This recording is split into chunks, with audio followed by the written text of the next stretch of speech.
So ఇవాల్టి ఎడిటోరియల్లోకి వస్తే title of today's editorial is capital charter. ఇక్కడ చార్టర్ అంటే బ్లూ ప్రింట్ అని, రోడ్ మ్యాప్ అని ఆ మీనింగ్ మీరు తీసుకోవచ్చు. క్యాపిటల్ అంటే మనకి ఢిల్లీ గురించి మాట్లాడుతున్నారు, సో ఆ కాంటెక్స్లో తీసుకోవచ్చు. సో ఢిల్లీ యొక్క డెవలప్మెంట్ కోసం ఒక రోడ్ మ్యాప్, ఒక బ్లూ ప్రింట్ అనే మీనింగ్లో మనకి ఇది వస్తుంది. Delhi needs to solve the infrastructure deficit and the housing crisis. So ఢిల్లీలో ఇన్ఫ్రాస్ట్రక్చర్ డెఫిసిట్ ఉంది, అంటే పాపులేషన్కి తగ్గట్టుగా ఇన్ఫ్రాస్ట్రక్చర్ అనేది లేదు. ఆ ప్రాబ్లమ్ని ఢిల్లీ సాల్వ్ చేసుకోవాలి. అలాగే హౌసింగ్ క్రైసిస్ కూడా ఢిల్లీలో ఉంది. హౌసింగ్ క్రైసిస్ అంటే అర్థం ఏంటమ్మా, అక్కడ జనాలకి ఎనఫ్ హోమ్స్ లేకపోతే ఇల్లు పరంగా కూడా ఇష్యూస్ ఉన్నాయి. సో స్లమ్స్ ఇవన్నీ ఆ క్రైసిస్ని కూడా ఢిల్లీ సార్ట్ అవుట్ చేసుకోవాలి. Nearly 4 months into her tenure as Chief Minister of National Capital Territory NCT, Rekha Gupta seems to have more agency and resources to address Delhi's infrastructure issues and economic woes. Okay. So Delhi chief minister ఎవరు ఇప్పుడు? రేఖా Gupta. BJP గెలిచింది ఎలక్షన్స్లో. So రేఖా Gupta chief minister అయ్యారు. So తను Delhi chief minister అయ్యి 4 months అయింది. Tenure అంటే పదవీ కాలం అన్నట్టు. సో తన చేతిలో seems to have more agency and resources. ఇక్కడ ఈ word agency very interesting word. Agency అంటే అర్థం ఏంటంటే, సో నీ డెసిషన్ నువ్వు తీసుకునే ఎబిలిటీ, అంటే వేరే వాళ్ళ మీద ఆధారపడకుండా మనకి అడ్డంకులు లేకుండా మన డెసిషన్ మనం తీసుకోగలిగే ఒక స్వేచ్ఛ ఏజెన్సీ అనమాట, హ్యూమన్ ఏజెన్సీ. అంటే నీ అటానమీ అనే కాంటెక్స్ట్లో ఇక్కడ ఏజెన్సీ అనే పదానికి మీనింగ్ మనం తీసుకోవచ్చు. మామూలుగా ఇక్కడ ఏ మీనింగ్లో తీసుకుంటామమ్మా? అటానమీ అనే మీనింగ్లో మనం తీసుకోవచ్చు. అనే మీనింగ్లో మనం దేనికి మీనింగ్ తీసుకోవచ్చు. అండ్ రిసోర్సెస్, సో తనకి రిసోర్సెస్ మరియు ఏజెన్సీ రెండు కూడా ఉన్నాయి. She has both resources as well as what you call agency. Agency అంటే ఎబిలిటీ టు టేక్ యాక్షన్ అనమాట. ఎబిలిటీ టు టేక్ యాక్షన్ దేనికి? To address Delhi's infrastructure issues and economic vows అంటే problems. Delhi కొన్ని infrastructure ఇష్యూస్ని, economic వోస్ని sort out చేయడానికి enough resources మరియు ability రేఖా గుప్తాకి ఉన్నట్టుగా కనిపిస్తోంది. అంటే ఎటువంటి అడ్డంకులు లేవని, ఎందుకంటే సెంటర్లో కూడా బీజేపీ గవర్నమెంట్ ఉంది, స్టేట్లో కూడా బీజేపీ గవర్నమెంటే ఉంది కాబట్టి వాళ్ళకి అవకాశం ఉన్నట్టుగా మనకి కనిపిస్తోంది. The governance deficit seen during the previous government led by Aam Aadmi Party due to political differences with the BJP government at the center is noticeably absent now. ఇంతకుముందు ఆమ్ ఆద్మీ పార్టీ గవర్నమెంట్ ఉన్నప్పుడు అటు సెంటర్లో ఉన్న బీజేపీ గవర్నమెంట్కి వాళ్ళకి పడకపోవడం వల్ల BJP government ఎక్కడికక్కడ ప్రాబ్లమ్స్ క్రియేట్ చేసేది. So central government using lieutenant governor వీళ్ళకి గవర్నెన్స్ ఇష్యూస్ వచ్చేవి. సో ఏ డెసిషన్ తీసుకోవాలన్నా సరే ఎక్కడో ఒక రకంగా అడ్డు రావడం, ఇబ్బంది క్రియేట్ చేయడం అనేది జరిగేది. ఆ రకమైన ఇబ్బంది రేఖా గుప్తాకి ఇప్పుడు లేదు, ఎందుకంటే సెంట్రల్లో ఉన్నది కూడా బీజేపీయే, స్టేట్లో ఉన్నది కూడా బీజేపీయే కాబట్టి. సో కాబట్టి ఆ గవర్నెన్స్ డెఫిసిట్ అనేది, ఆ లోటుపాట్లు ఏవైతే ఉండేవో, ఆ ఇష్యూస్ ఏవైతే ఉండేవో అవి ఇప్పుడు లేవు. They are noticeably absent now. Interacting with a cross section of society at the Hindu mind, a platform for leaders from all fields to converse with curious minds, Ms. Gupta said that she wanted to be known as someone who is dedicated to resolving the daily problems of the people of Delhi. So the Hindu వాళ్ళు ఒక cross section, ఒక interaction పెట్టారు. So దాంట్లో leaders from all fields, different fields నుంచి leaders and curiosity ఉన్న other interested ఇండివిజువల్స్తో conversation చేసే ఒక platform అనమాట. సో ఆ ప్లాట్ఫామ్లో ఇంటరాక్ట్ అవుతూ రేఖా గుప్తా ఏమన్నారంటే that she wanted to be known as someone who is dedicated to resolving the daily problems of the people of India, people of Delhi. Delhi యొక్క people యొక్క daily ప్రాబ్లమ్స్ని రిజాల్వ్ చేయడానికి నేను అంకితం అయ్యాను అని అనిపించుకోవాలనుకుంటున్నాను, అని పిలవబడాలనుకుంటున్నాను. That is how I want myself to be known అని అంటుంది. సో రేఖా గుప్తా గారు మన ప్రాబ్లమ్స్ని సాల్వ్ చేశారని ఢిల్లీ ప్రజలు అనుకునేలాగా నా జీవితం ఉండాలి అనేది రేఖా గుప్తా యొక్క ఆలోచన అని చెప్పి తను అంటుంది. ప్రాబ్లమ్స్ అబౌండ్, ఢిల్లీలో ప్రాబ్లమ్స్ అబౌండ్ అంటే చాలా ఎక్కువ ఉన్నాయి అని అర్థం. From electricity to education, transportation to public infrastructure and sewage treatment to water availability, there is litany of issues that plague the national capital. So మనకి ఇక్కడ ఢిల్లీలో ఉన్న ప్రాబ్లమ్స్ ఏంటమ్మా, చాలా చాలా ఎక్కువ ఉన్నాయి, 1-2 కాదు. ఏంటమ్మా, మనకి చాలా చాలా ప్రాబ్లమ్స్ ఉన్నాయి. ఎలక్ట్రిసిటీ నుంచి ఎడ్యుకేషన్ వరకు, ట్రాన్స్పోర్టేషన్ నుంచి పబ్లిక్ ఇన్ఫ్రాస్ట్రక్చర్ వరకు, సీవేజ్ ట్రీట్మెంట్ అంటే మనకి డ్రైనేజ్ వాటర్ ట్రీట్మెంట్ నుంచి వాటర్ అవైలబిలిటీ వరకు మనకి దెర్ ఈజ్ ఎ లిటనీ అంటే a series of issues that plague అంటే ట్రబుల్, ప్లేగ్ అండ్ మీనింగ్ అంటే trouble the national capital. Miss Gupta blame the previous AAP and the Congress governments for the situation. So దీనికి తను ఎవరిని blame చేస్తుంది? Previous AAP and Congress గవర్నమెంట్స్ని blame చేస్తుంది. ఆ రెండు వాళ్ళదే తప్పు అని చెప్పి అంటుంది. It is true that the AAP style of governance provided succour to the poorest segments but shallowed out promise of Delhi as an investment destination and an enabler of middle class dream for housing facilities and jobs. Yes, it is true అంటే ఇది నిజం. ఏది? that the AAP's Aam Aadmi party's style of governance, వాళ్ళ యొక్క style of governance అనేది provided succour to the purest segment. ఢిల్లీలో బాగా poor సెగ్మెంట్కి sucker అంటే బలం, ఒక స్ట్రెంగ్త్, ఒక సపోర్ట్ అందించింది. సో ఆమ్ ఆద్మీ పార్టీ పూర్ సెగ్మెంట్ పైన ఫోకస్ చేసింది కాబట్టి వాళ్ళకు ఒక అసిస్టెన్స్ అండ్ సపోర్ట్ అనేది ఇవ్వడం అనేది జరిగింది. కానీ but shallowed out promise of Delhi as an investment destination. కానీ ఢిల్లీని ఒక ఇన్వెస్ట్మెంట్ డెస్టినేషన్గా తనకున్న ప్రామిస్ని షాలో అవుట్ చేసింది.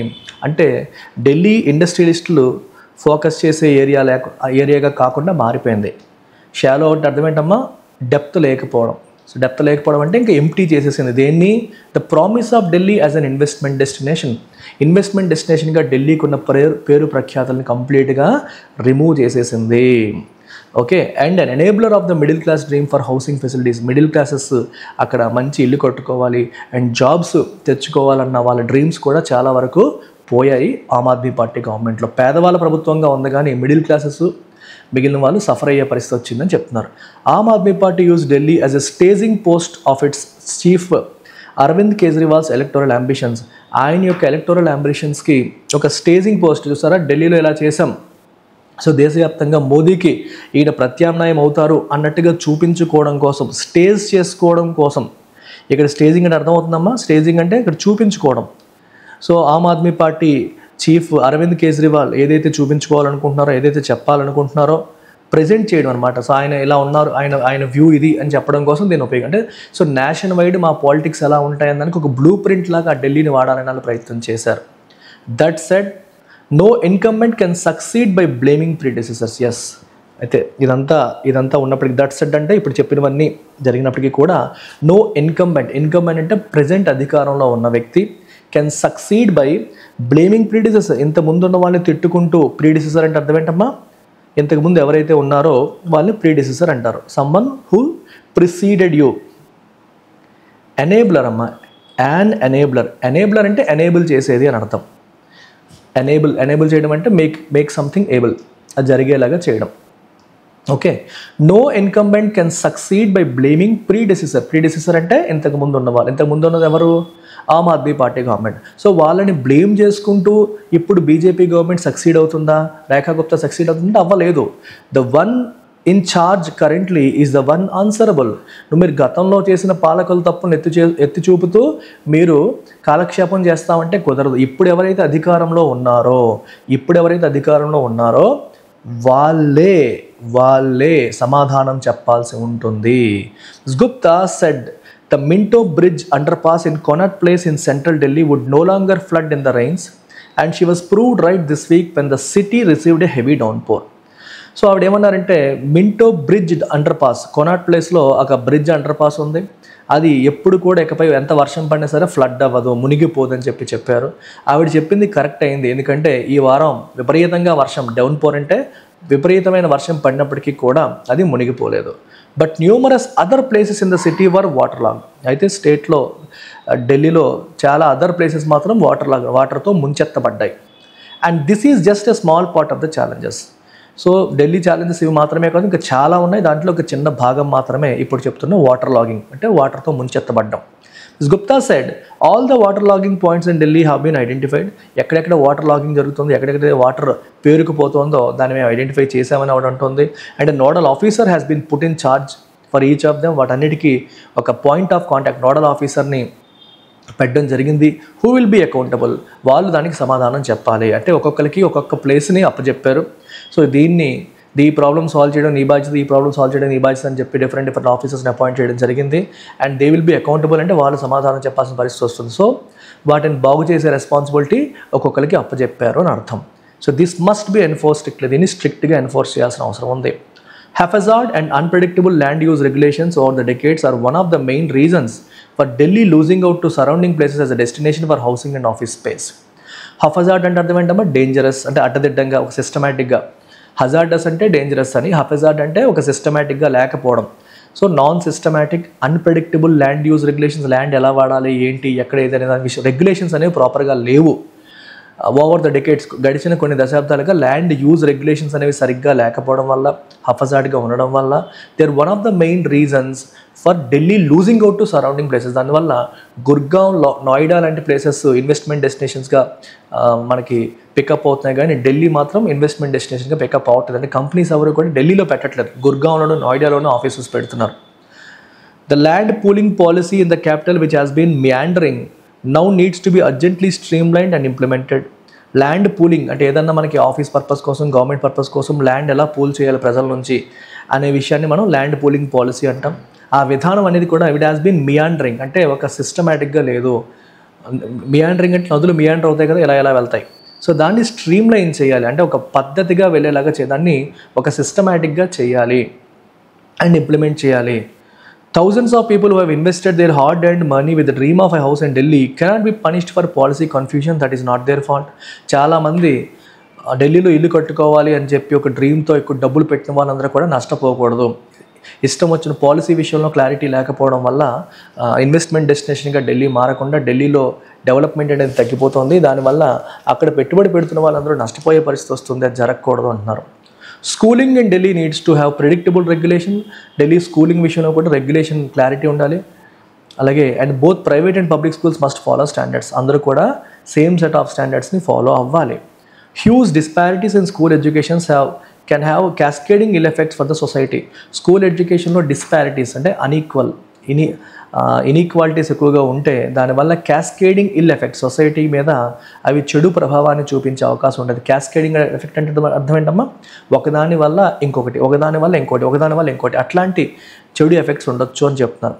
Freeing up Delhi so called agricultural land for plan development must be a priority. Okay, Delhi యొక్క అగ్రికల్చరల్ ల్యాండ్ని డెవలప్మెంట్ కోసం ఫ్రీ అప్ చేయడం అనేది ఒక ప్రయారిటీగా తీసుకోవాలి. The chief minister seems to be cognizant of this. Chief మినిస్టర్గా ఆ విషయం తెలిసినట్టుగానే కనిపిస్తోంది. బీ కాగ్నిజెంట్ అంటే బీ అవేర్ ఆఫ్, తెలుసు అని అర్థం. Gupta said a new master plan for the city will account for all these.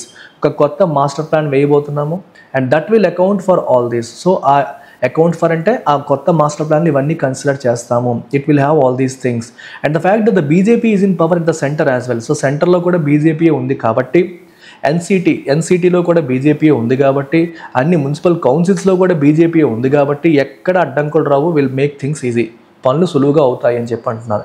It's a great chance for miss Gupta to lead a definitive transformation of the national capital. So Rekha గుప్తాకి ఇది ఒక golden opportunity, ఎందుకంటే ఎక్కడ ఎవరు అడ్డంకులు పెట్టేవాళ్ళు లేరు కాబట్టి ఇది ఒక golden chance. Definitive transformation of national క్యాపిటల్ని ప్రాపర్గా ట్రాన్స్ఫార్మ్ చేయడానికి, ట్రాన్స్ఫర్మేషన్కి ఇది ఒక గోల్డెన్ ఆపర్చునిటీగా మనం చూడొచ్చు. It's a great chance for Rekha Gupta అని చెప్పేసి ఫైనల్గా కంక్లూడ్ చేయడం జరుగుతుంది. సో దీంట్లోంచి 5 ఇంపార్టెంట్ పాయింట్స్ ఇక్కడ ఉన్నాయి, మీరు చెక్ చేసుకోవచ్చు. Now tone of the author ఏంటి ఆథర్ టోను? హైలీ ఆప్టిమిస్టిక్ అని చెప్పాలా, బ్యాలెన్స్డ్ అండ్ కాషియస్లీ హోప్ఫుల్ అని చెప్పాలా?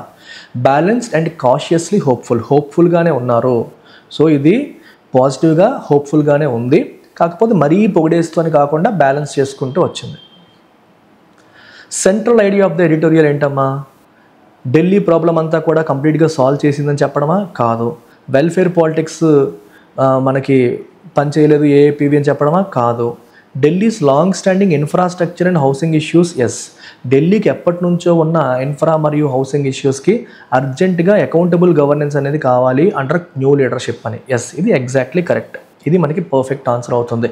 ఎప్పటి నుంచి ఉన్న ఈ ప్రాబ్లమ్స్కి అర్జెంటుగా సొల్యూషన్ ఇవ్వాలి. అకౌంటబుల్ గవర్నెన్స్ అంటే సమాధానం, అకౌంటబుల్ అంటే అర్థం ఏంటమ్మా? Being answerable. అట్లాంటి గవర్నెన్స్ అనేది ఈ కొత్త లీడర్షిప్లో వాళ్ళకి ఇవ్వాలి అనేది ప్రధానమైన పాయింట్.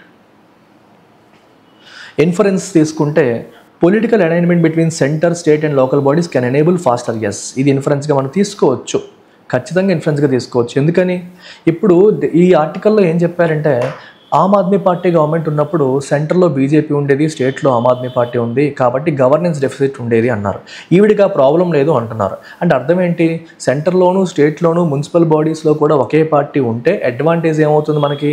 ఎక్కడ ఎవరు అడ్డంకులు క్రియేట్ చేయరు, పుల్లలు పెట్టరు. సో గవర్నెన్స్ అనేది సుఖమవుతుంది, అర్బన్ రిఫార్మ్స్ అనేవి ఈజీగా తీసుకురావచ్చు అనేది ఇండైరెక్ట్గా మనకి తెలుస్తున్న విషయం. సో అందుకని ఇది కరెక్ట్ ఆన్సర్ అవుతుంది. ఎజంప్షన్ క్వశ్చన్ తీసుకుంటే cities of Delhi are unwilling to pay for urban development. దాని గురించి డిస్కషన్ జరగలేదు. అర్బన్ డెవలప్మెంట్ కోసం వాళ్ళు పే చేయరు, పే చేస్తారని డిస్కషనే లేదు. Urban infra problems in Delhi can only be solve through privatisation. No, there is no discussion about it. Effective governance requires both political will and administrative accountability. Yes, effective governance కావాలంటే రాజకీయంగా will ఉండాలి, అలాగే accountability కూడా కావాలి. Administrative accountability, administration ఈ should be answerable. మీకు ఏదైతే బాధ్యత అప్పచెప్పారో ఆ బాధ్యత మీరు నెరవేరుస్తున్నారా లేదా అనే విషయంలో ఆన్సరబిలిటీ కూడా ఈక్వల్లీ ఇంపార్టెంట్ అనేది ఇక్కడ ప్రధానమైన point. So bank, SSC, railway వాళ్ళకి కూడా ఆన్లైన్ క్లాసెస్, ఆఫ్లైన్ క్లాసెస్ రెండు ఉన్నాయమ్మా. ఆఫ్లైన్ తీసుకుంటే ఆన్లైన్ ఫ్రీగా ఇస్తున్నాం ప్రస్తుతానికి.